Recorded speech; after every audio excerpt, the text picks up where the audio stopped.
আচ্ছা সাংবাদিক ম্যাম, আপনি সব কিছু রেখে আমার মতো বেকার ছেলের কাছে কি জানতে চাচ্ছেন? কিছুই বুঝতে পারছি না আমি। আমার কাছে খবর আছে আপনি বোমা হামলার সময় সেখানে উপস্থিত ছিলেন। আরও খবর আছে আপনি সাধারণ কেউ না। এটাও কথা। আমি তো আপনার জামাই, তাই সাধারণ কেউ না। আজব। আচ্ছা, আপনারা সাংবাদিকদের কি একটু লজ্জা নাই বলেন তো?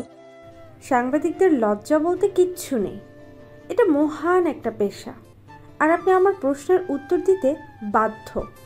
দেখেন আমার ফোনটা পানিতে পড়ে গেছে, এমনি মাথা গরম। আপনি আর প্যারা দিয়েন না তো, আপনি আপনার কাজে যান প্লিজ। আমি তো আমার কাজই করছি। এবার বলেন, আমি ঘটনার সময় কি দেখেছিলেন, কি হয়েছিল সেদিন? সেদিন আমার বউ মারা গেছে আর আমি বিধবা হয়ে গেছি। হয়েছে বাল, নিজের খেদে কাজ নাই, এসব আজাইরা প্রশ্নের উত্তর দিব। এই বলে বাইক স্টার্ট করে বাসায় যেতে লাগলাম। আর যেতে যেতে আপনাদের পরিচয়টা দেই, আমি শাহরিয়ার রহমান, বাবা মার ছোট ছেলে। কি করি সেটা পরে জানবেন। আমি কথা বলতে বলতে বাসায় চলে আসলাম। বাসায় এসে কলিং বেল দিলাম, আর একটু পর মা এসে দরজা খুলে দিল আর আমাকে বলল, শাহরিয়ার, তোর জ্বালা যন্ত্রণায় বাসায় থাকা যাচ্ছে না। ও মা, আমি কি করলাম আবার? সাংবাদিকরা এসে আমাকে উল্টোপাল্টা প্রশ্ন করে, তুই নাকি অপরাধী, আরও অনেক কিছু। আমি বলছি তুই সিআইডিতে কাজ করিস। আম্মা তুমি এটা কি করছো? এখন ঠেলা সামলাও। তুমি আর কখন আসবে এসব বলছে কিছু? আমাকে বলল দুপুরের পরে আসবে, আর তুই যেন বাসায় থাকিস। বাহ, কি সুন্দর কাজ করছো। এখন ওদের প্রশ্নের উত্তর দিতে দিতে জীবন শেষ হয়ে যাবে আমার। কিছুটা রেগেই রুমে চলে আসলাম। রুমে এসে ফ্রেশ হয়ে শুয়ে পড়লাম। তখনই স্যার কল দিল। আমি কলটা রিসিভ করলাম আর বললাম, স্যার, সাংবাদিকদের জ্বালায় বাসায় থাকা যাচ্ছে না। বিশেষ করে একটা মেয়ে বেশি বিরক্ত করছে, আর তার নাম হলো রিয়া। কি বলো রিয়া? তা তোকে দেখতে কি খুব সুন্দর, একটু লম্বা আর হালকা একটু মোটা। স্যার, এখন বলেন কি করব? ওদের যদি প্ল্যান বলেই দেই তাহলে বাকিরা সতর্ক হয়ে যাবে, তখন কি হবে? আরে রিয়াই তো আমার মেয়ে, যাকে ছোটবেলায় যাকে ছোটবেলায় বিদেশে পড়াশোনা করতে পাঠিয়েছিলাম, আর এখন দেশে এসে সাংবাদিকতা শুরু করছে। বাহ বাহ, কি সুন্দর কথা। আপনি এদিকে অ্যারেস্ট করতে বলছেন আর এদিকে আপনার মেয়ে আমাকে প্রশ্নের উত্তর দিতে বলছে। আসলে শাহরিয়া, একটু ম্যানেজ করে নাও। আমি রিয়ার সাথে কথা বলতে পারবো না এ বিষয়ে। আচ্ছা রাখি তাহলে, আজ রাতে মিশনে যেতে হবে। টিমের সবাইকে বলে দিয়েন আমি সঠিক সময়ে পৌঁছে যাব। আচ্ছা ঠিক আছে, আল্লাহ হাফেজ। আমি কল কেটে ঘুমিয়ে গেলাম। আর ঘুম ভাঙলো চিৎকার চেঁচামেচি শুনে। আমি রুম থেকে লুকিয়ে বের হয়ে দেখি নিচে সাংবাদিকরা সোফায় বসে আছে, আর সাথে দেখি রিয়া মেয়েটাও আছে। আমি কি করব বুঝতে পারছি না। আমি রুমে এসে রেডি হয়ে নিলাম। রেডি হয়ে বারান্দা দিয়ে নিচে আসলাম। নিচে এসে বাইকটা বের করে অফিসে চলে আসলাম। অফিসে এসে নিজের কাজ করতে লাগলাম। তখনই আমার ফোনে একটা কল আসলো। আমি ফোনটা বের করে দেখি অচেনা নাম্বার। আমি কলটা ধরলাম, আর কল ধরতেই বুঝতে পারলাম এটা আর কেউ না, রিয়া, সেই সাংবাদিকটা। আমি কথা বলছি না দেখে বলে উঠল, এই যে শাহরিয়ার সাহেব, আপনার জন্য আমরা আপনার বাসায় বসে আছি, আর আপনি চোরের মতো পালিয়ে গেলেন। তো কি করব? আমি বললাম তো আমি একজন সাধারণ মানুষ, আমি কিছু জানি না। প্লিজ খালাম্মা, আমার পিছু ছেড়ে দেন।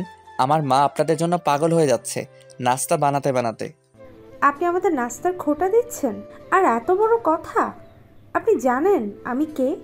সব জানি ম্যাম, আমার মা আপনাদের জন্য পাগল হয়ে যাচ্ছে। আমি আমার কাজ শেষ না হওয়া পর্যন্ত আপনার কাছে ধরা দিচ্ছি না। আরে মিস্টার শাহরিয়ার, আপনি আমাকে চিনেন না। আমি আপনার পেটের ভিতর থেকে কথা বের করে আনবো। আচ্ছা, আপনাকে কিন্তু আমার বউ হিসেবে ভালোই মানাবে। পারলে যে বাড়িতে আছেন সেখানে থেকে যান, সমস্যা নেই। আচ্ছা শোনেন, আমি কিন্তু ফাজলামো মোডে নেই। রাখি, আর খুব শীঘ্রই দেখা হবে, কথা হবে। আমি কল কেটে দিলাম। এদের যন্ত্রণায় টিকতে পারছি না। এত প্যারা দেয়, যার পিছনে লাগে তার জীবনের অর্ধেক আয়ু কমিয়ে দেয়। তারপর আমি আমার কাজ করতে লাগলাম। রাতে অপারেশন শেষ করে রাত 2টায় বাসায় ফিরছি বাইকে করে। কিন্তু হঠাৎ করে লুকিং গ্লাসে লক্ষ্য করলাম কেউ আমার পিছু নিচ্ছে। গাড়ি নিয়ে আমি বাইকটা ঘুরিয়ে গাড়িটার কাছে গেলাম। আমার শরীরে এখনও পোশাক। আমি রাগে গিয়ে গাড়ির কাছে গিয়ে ঘুষি মারলাম, আর সঙ্গে সঙ্গে কাঁচ ভেঙে গেল। আমি যাকে দেখলাম দেখে হাসবো না কাঁদবো কিছুই বুঝতে পারছি না, কারণ এটা আর অন্য কেউ না, এটা রিয়া। রিয়া আমাকে দেখে বলল, এই যে শাহরিয়ার সাহেব, আপনি আমার দিকে এভাবে তাকিয়ে আছেন কেন? আমার ঠেকা লাগছে আপনাকে দেখতে। আপনি আমার পিছু নিয়েছেন কেন শুনি? আর এই কেসের সাথে আপনারা তো মাথা ব্যথা কেন? আসলে আমার ক্রাইম দেখতে এবং এইসব নিয়ে কাজ করতে ভালো লাগে। আর আপনাকেও। আমাকেও মানে বুঝতে পারছি না। আর এত রাতে বাইরে ভয় করে না? আপনি একটা মেয়ে। আরে না, একদমই না। আপনি তো আছেন সামনে, ভয় পাবো কেন? কি আজব। আচ্ছা বলেন, আপনার কি প্রশ্ন? আমি আজকে এখনই উত্তর দিব।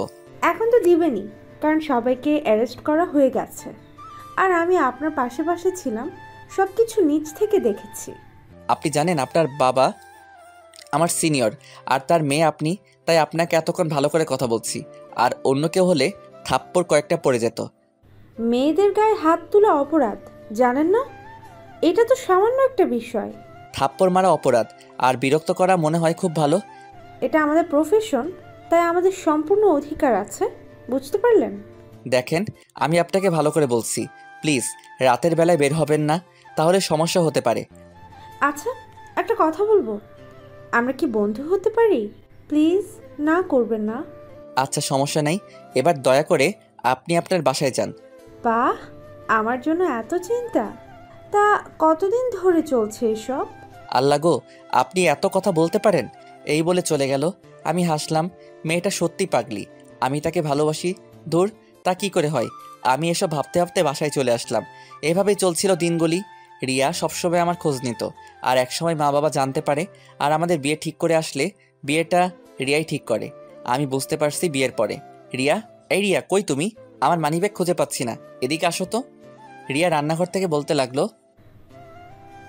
পাচ্ছি না, তুমি আসো একটু। রিয়া আসলো, আমি রিয়াকে জড়িয়ে ধরে বিছানায় ফেলে দিলাম। আর রিয়া বলতে লাগলো, এই যে স্যার, এটা কি হচ্ছে? ভালো করে ডেকে নে, এসব কি হচ্ছে? আরে জান পাখি, আজকে অফিসে যাব না, তোমাকে আদর করার জন্য ডেকে আনলাম, কারণ রান্নাঘরে তো মা আছে তাই। বাহ, মাথায় কি বুদ্ধি! দূর ছাড়ো তো মা, কি মনে করবে? আর তরকারি পুড়ে যাবে, ছাড়ো না। না, বিয়ের পর থেকে একবার আদর করতে দিয়েছো। কি জন্য দেইনি তুমি তো ভালো করেই জানো, তারপরও কেন বলছো এটা? কালকে তো আদর দাও নাই, শুধু রাগ করে মায়ের কাছে গিয়ে থাকলে আর আমাকে কষ্ট দিলে। আর তাহলে আমি তোমাকে বলেছিলাম তুমি রাত 10টার পরে বাইরে না থাকতে, তুমি কালকে রাত 12টায় আসছিলে, তাই। এই বউ, তুমি জানো কেন দেরি হয়েছে? আসলে আমাদের রাত দিন বলতে কিছু নাই। রিয়া তখনই আমার উপর উঠে জড়িয়ে ধরে ঠোঁট জোড়া দখল করে নিল। আমিও রেসপন্স দিতে লাগলাম। প্রায় 10 মিনিট পর রিয়া ছেড়ে দিল আর বলতে লাগলো, আজকে রাতে অনেক আদর দিব আমার জামাইটাকে। এখন যাই, মাকে মা ডাকে মনে হয়। সত্যি তো বউ? সত্যি সত্যি সত্যি, 3 সত্যি। তারপর রিয়া একটা উম্মা দিয়ে চলে গেল। আমি ল্যাপটপে কাজ করতে লাগলাম। এভাবে বেশ অনেক দিন কেটে গেল। একদিন আমি বারান্দায় চেয়ারে রিয়ার কোলে শুয়ে আছি। তখন রিয়া বলল, শোনো না, আমাদের ছেলে হবে না মেয়ে হবে বলো তো? আমার মনে হচ্ছে আমাদের মেয়ে হবে। তার নাম রাখবো হিয়া রহমান। পাগল একটা, আগেই মেয়ের নাম ঠিক করে ফেললে? করলাম, কারণ আমার মন বলছে আমাদের মেয়ে হবে। আচ্ছা হয়েছে, এবার ঘুমাতে হবে নাকি? হবে। আচ্ছা রিয়া, আমি যদি কোনো মিশনে গিয়ে মারা যাই বা পঙ্গু হয়ে যাই, তখন কি আমাকে ছেড়ে চলে যাবে? যেদিন দেহ থেকে শেষ নিঃশ্বাস ফুরিয়ে যাবে সেদিনই চলে যাব, তার আগে না। এবার আমাকে ভালোবাসা দাও। আমি রিয়ার পেটে চুমু দিলাম। আর রিয়ার পেটে চুমু দিতেই রিয়া আমাকে শক্ত করে জড়িয়ে ধরল আর বলল, এই রুমে চলো, আমার কেমন জানি লাগছে, মাথাটা ঘোরাচ্ছে খুব। আমি উঠে রিয়াকে কোলে করে নিয়ে রুমে গিয়ে শুয়ে দিলাম। আর ঘড়ির দিকে তাকিয়ে দেখি রাত 2টা বাজে। তখন রিয়া বলল, এই আমার পেটে একটু মাথা রাখবে, কেমন জানি লাগছে। আমি রিয়ার পেটে মাথা রাখলাম আর বললাম, এখন চুপচাপ ঘুমিয়ে পড়ো, তাহলে ভালো লাগবে। রিয়া ঘুমিয়ে গেল। সকালবেলা যখন ঘুম ভাঙলো, তখন দেখি রিয়া আমার বুকে শুয়ে আছে বাচ্চাদের মতো। আমি রিয়ার মাথায় হাত দিলাম আর বললাম, রিয়া, এই রিয়া, উঠো, অনেক সকাল হলো যে। আজকে উঠবো না, শরীরটা ভালো লাগছে না। আচ্ছা, তুই শুয়ে থাকো, আমি ডাক্তারকে ফোন দিচ্ছি, এক্ষুনি চলে আসবে। দূর, কিসের ডক্টর? কোনো ডক্টর লাগবে না, তোমার বুকে শুয়ে থাকবো, তাতেই শান্তি। আচ্ছা বুঝতে পারছি, কিন্তু আজকে তো অফিসে যেতে হবে, অনেক কাজ আছে। সকালবেলা যাও, মাঝরাতে ফিরো, আমার কি কাছে পেতে ইচ্ছে করে না? কেন বুঝতে পারো না তুমি? আমি সবই বুঝতে পারি বউ। আচ্ছা, আজকে থেকে অফিসের কাজ বাসায় নিয়ে আসবো, দরকার ছাড়া বের হব না, তাহলে হবে? হবে। আমার কাছে বসে আমার কোলে মাথা দিয়ে কাজ করবা, এই সময় তোমাকে খুব প্রয়োজন আমার। আমি আর কিছুদিন যাক, আমি তোমার ডেলিভারি হওয়ার আগ পর্যন্ত ছুটি নিব, কথা দিলাম। সব দোষ আমার বাবার। তোমাকে এত কাজ দেয় কেন? সিনিয়র বলে কি মাথা কিনে নিয়েছে? শোনো, অফিসে গেলে এসব হয় না। বাইরের সম্পর্ক বাইরেই থাকে, কিন্তু অফিসেরটা অফিসে। বাবার সাথে থেকে থেকে নীতি কথা শিখেছো, তাই না? তা একটু না, তুমি ঘুমাও। রিয়া চুপচাপ ঘুমিয়ে গেল। আমি রিয়ার চোখের দিকে তাকিয়ে আছি। এভাবে তাকিয়ে থাকতে দেখে কখন যে আমিও ঘুমিয়ে গেলাম মনে ছিল না। যখন ঘুম ভাঙলো তখন দেখি রিয়া আমার পাশে নেই। আমি ঘড়িতে তাকিয়ে দেখি সকাল 12টা বেজে গেছে। হাইরে খাইছে আমারে। আজকে স্যার এমন বকা দিবে আল্লাহ জানে। আমি ভয়ে ভয়ে ফোনটা হাতে নিলাম, আর ফোনটা হাতে নিয়ে দেখি একটাও কল আসেনি। আজব ব্যাপার। কিন্তু অন্য সময় হলে তো খবর ছিল। তখনই রিয়া রুমে আসলো, হাতে খাবার। রিয়া বলল, অবাক হওয়ার কিচ্ছু নেই। আমি বাবাকে ফোন দিয়ে না করে দিছি। আরও বলছি তোমার নাতি না হওয়া পর্যন্ত শাহরিয়ার অফিসে যাবে না। যদি তুমি ফোন দিয়ে লুকিয়ে নিয়ে যাও তাহলে আমি কোনো দিন তোমার বাসায় যাব না। এই তুমি পারো। স্যার কি মনে করবে? হ্যাঁ, জরুরি কাজ ছিল। যার জন্য করি চুরি সেই বলে চোর। ওকে, ঠিক আছে, যা, লাগবে না তোকে। আমি বাপের বাড়ি চলে যাব, কোনো দিন আসবো না, আর যোগাযোগও করবো না। আচ্ছা সরি, রেগে যাওয়ার কি আছে? আমি তো এমনি বললাম বউ। রিয়া খাবারের প্লেট রেখে চলে যাচ্ছে। আমি উঠে গিয়ে পিছন থেকে জড়িয়ে ধরলাম আর দরজা বন্ধ করে দিলাম, আর বললাম, এই পাগলি, এত ডাক কেন? আমিও যে তোমাকে ছাড়া থাকতে পারি না। চুপ, পাম দেওয়া হচ্ছে তাই না? আমি কখনো পাম দেই না। তাছাড়া তুমি আমার সাংবাদিক বউ। হয়েছে, খেয়ে নাও তাড়াতাড়ি, তারপর বাজারে যাও। বাজার আমি করব? প্লিজ না বউ, এই কাজ আমাকে দ্বারা হবে না। তোমাকেই করতে হবে। এখন ছাড়ো, অনেক কাজ আছে। কি তুমি এই শরীর নিয়ে কাজ করো কেন? ভাবি কি করে? আরে তেমন কাজ না ভাবি, সব কিছু করে দেয়। আমি শুধু রান্না করি, কিচ্ছু হবে না। শুধু শুধু চিন্তা করো তুমি। তোমার তো মাথা ঘুরায়।